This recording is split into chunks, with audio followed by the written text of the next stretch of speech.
All exhibitions are a process. There are different processes for each one, but there definitely is a lot of work. So every show I've worked on, there has at least been work at least 9 months in advance to get it to where it's at.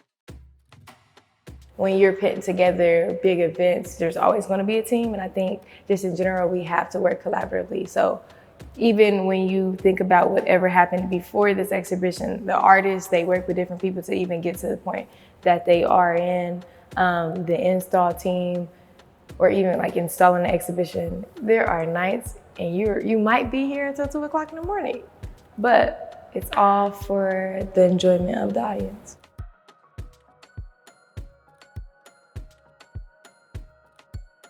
I am traditionally a poet, and so a lot of me transitioning into this curatorial and exhibition work has been about trying to figure out how I will engage people through physical installations of my work. And I actually really struggled trying to think visually first. So when I was prepping for the exhibition I have coming up, No One Teaches Us How to Be Daughters, I wrote into it. So I wrote all of the different pieces. I wrote them as poems, and I was like, okay, how does this show up physically? And some of them show up physically without any language. But how does this show up physically in a space? How would somebody engage with this? How does this make somebody reflect, pause, insert themselves into a story? How does this make them concerned with the stories of their own family or their own ideas of inheritance? When approaching an exhibition and curating, I like to really think about how we can make the exhibition as immersive as possible to really articulate what the topic is. Especially in my case, a lot of the things I deal with is Blackness, and Blackness is such a complex topic, and unless you're a part of that community in particular, you might not understand. I think oftentimes when it comes to exhibitions, we just think about sight and hearing, but what happens when we bring together all the 5 senses and really make you feel like you're a part of the exhibition to help increase understanding?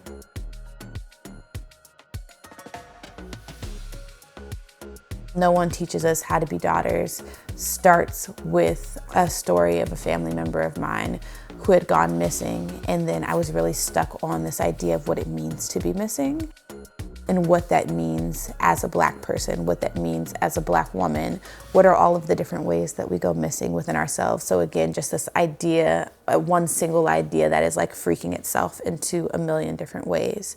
And then it hits the visual piece after I've written into it. Tapestry, Narrating New Thread was the first exhibition we had at Urban Art Space that we were able to like have a hand in, and I was able to place where everybody went. Really considering flow, regardless of all the pieces are in the same space, it's not gonna make sense. There should be a story, it can be a story, so how do we think of curation as storytelling? And then going into Irrepressible Soul, which was a very ambitious project, 27 artists. It was like, I have to tell this story and I have to immerse everybody in this story. And from there, it's just navigating, working with different artists, working with different organizations, having a vision, and then this past year, working with other people to help their vision show. My favorite part of the experience was really the lead up, like the planning in the beginning, because with it being your first time, you can either think too small or you can think so big. And I felt like there were moments where I would catch myself thinking small, but then I'm like, we got this team, we got this infrastructure, we have these spaces. Let's think as big as we can. I think the process was my favorite, like not even the events. You know what I mean? Like I feel like the events were just a continuation of everything that went on behind the scenes. Yeah, facts. So the process between collaborating, brainstorming, researching, figuring out how we want to best address issues in the community or have conversations, all that carried over into the actual event. I'm gonna say the immersive nature of it. The exhibition itself was immersive. The events that we had and all the programming was immersive. So it really allowed me to see even more than just like beyond my head, how creating these immersive experiences in this very engaging space what that can do.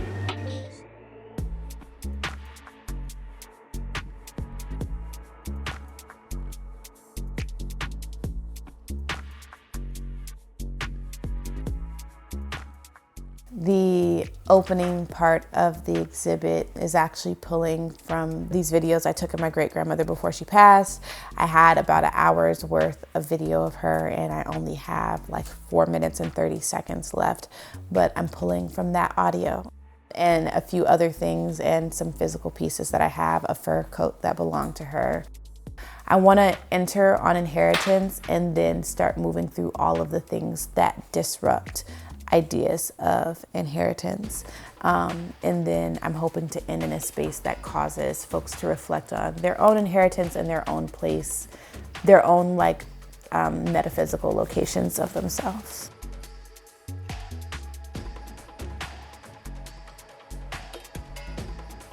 I think so much about the folks who came before me. For me, that's mostly specifically the women, but I think so much about lineage and the value of the stories of people who've come before me. And so one of the things that I hope for is that people might have a process of reflecting on their own and maybe having their own kind of investment in the preservation of the preservation of stories of people they might still have access to, and of those embodied archives, especially because I think history and retelling is so fickle. And so there are some things that are only accessible for you. And if they are not archived and they are not preserved, they will be lost. Some things are preserved through oral storytelling. But that feels especially important to me as a Black person, is to be in charge of actual documenting and archival of my matrilineage. So I hope that regardless of how folks identify, that they might have a more vested interest in preserving stories of folks around them.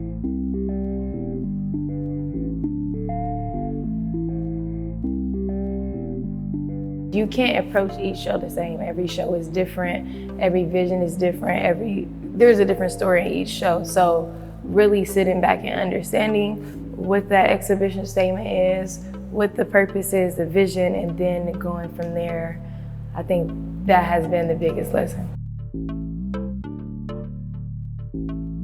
The most rewarding thing about doing this work is to really see the impact it can have on the artists in the show, on the community that's viewing the show, or in some cases with Ajane or Eris helping their vision come to light.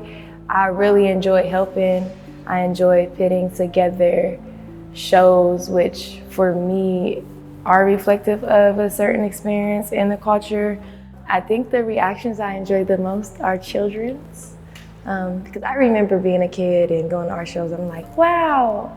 But I can't only imagine coming into an immersive space when I was a child. So seeing the children's reactions, that's my favorite part about it.